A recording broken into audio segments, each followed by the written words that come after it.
Okay, my name is Shandi Kevin. My register number is 171011 Today I will do a thesis proposal with the title of Dictation as a Texting Device of Listening. The first one I want to tell you is a background. English has become an international language. Because of that, in Indonesian, English is taught beginning in elementary school in order that the students are familiar in English and can use and communicate English well. There are many ways to know the student's proficiency in English. One of them is by using dictation. Using dictation as a testing device of listening is effective, since dictation can check the student's proficiency in English spelling through their listening skill. This dictation as a testing device of listening is effective, since the teacher begins to realize that the weaknesses of the students in comprehending the language as well as the weaknesses of the teaching method. The second one that I want to tell you is about research problem in the study. The problem that we discuss in this study are as follows. The first one is what kind of spelling errors do the 5th grade students of SDN Slawi Cloned 03 make. The second one is what are the dominant errors produced by the 5th grade students of SDN Slawi Cloned 03 in the above dictation activity. And next, we will go to significance of the study. The first one is helps linguist teachers in assessing listening through a practical way such as this section. The second one is motivate the student in listening activity for the method of evaluation through dictation as a testing device of listening is presumably easy to follow. And next we'll go to definition of terms. To make the topic easy to understand, the writers define the key terms used in the study. The first one is error analysis. Error analysis means the study of learners' errors. The errors need to be analyzed carefully, since errors are part of learning. State from Norris, 1983, page 6. The second one is dictation. Dictation means a task in which people have to write down word, phrases, sentence or passage that is read aloud as a way of helping learn a language. The next one is a testing. Testing is a form of examination for evaluating the performance and capabilities of a student or class. The fourth, device. Device means a thing made or adapt for a particular purpose. Next, the fifth is listening. Listening means to pay attention with ear, to hear, attend, to take device. And we go to the chapter 2, review of related literature. The first one is Teaching English to Young Learners, state by Paul, 2003, page 71, says that it is important for children to listen to as much English of an appropriate level as possible. The level should either be easy for them at the present level or just beyond the level can already understand. If the level is too difficult, the children may lose confidence and positivity. However, to conduct listening program in a language study, a teacher needs an organized, planned, and systematic evaluation in order that instructoral activity of listening skill to be synchronic with other 3 major skills in English language teaching. The next one is general concept of listening. Listening involves more than just hearing or paying attention. Effective listening requires active and conscious attention to sounds in order to gain meaning from them. Lunstein, as quoted by Patty and Jensen on 1980, page 181, has stated that listening refers to the process by which spoken language is converted to meaning in the mind. According to Hornby, 1995 on page 6387, listening comes from a verb, to listen, which means to make an effort to hear somebody or something. And it is convenient to think of the listening process as having four types. The first one is hearing, the second one is understanding, evaluating, and responding. General concept of dictation is the next topic that we will talk about. The definition of dictation is a widely researched genre of assessing listening comprehension. Dictation is useful when well integrated with the learning activity. It is a teaching technique which has proved extremely effective at all levels of instruction. And next one is characteristic of dictation. According to Shandi, 1989, dictation serves the teacher and the students efficiently. It has several characteristics. The first one, dictation can be used with a class of any size. When the dictation is given, all of the students are working, even in a very large class. The second one is dictation ensures attentive listening.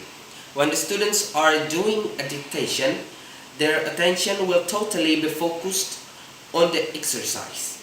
The third one is dictation gives the students a chance to get practice in a short of note taking that many courses require. And that's a few characteristics. Next we go to types of dictation. As a testing technique, dictation may be given in various types. There are several types of dictation. According to Euler, 1979, on page 264 until 65, they are as follows. The first one is standard dictation. This is the best known type of dictation. It requires the examinee to write verbal sequences of material as spoken by examiner or playback from a recording. The second one is partial dictation. This is similar to standard dictation, except that the examined are given a written version of the text or along with the spoken version, in which the written passage has certain portion left out. The next is dictation with competing noise. This type of dictation can also be called noise dictation. Next again, dictation or compositing or dict count. In this type of dictation, the examinants are instructed to listen to a text one or more times while it is presented either live or on tape at conversational rate. The next one is elicitate imitation. This is similar to dictation in terms of the material presented to the examined, but dissimilar with respect to the response mode. Next one, distogloss. According to Taylor, Davis and Rivals Cowdery, as quoted by Victor Z in 1989, it is a dictation where the examiner reads a sentence once and after which the examinant are to jot down the main or keywords they can recall, and then to reconstruct the sentence in writing as accurately as they can. This dictation is sometimes called natural dictation. And the last one is combined close and dictation. This type of dictation is similar in procedural to practical dictation, but the portion left out follow the deletion produce of clause. Next we go to spelling errors.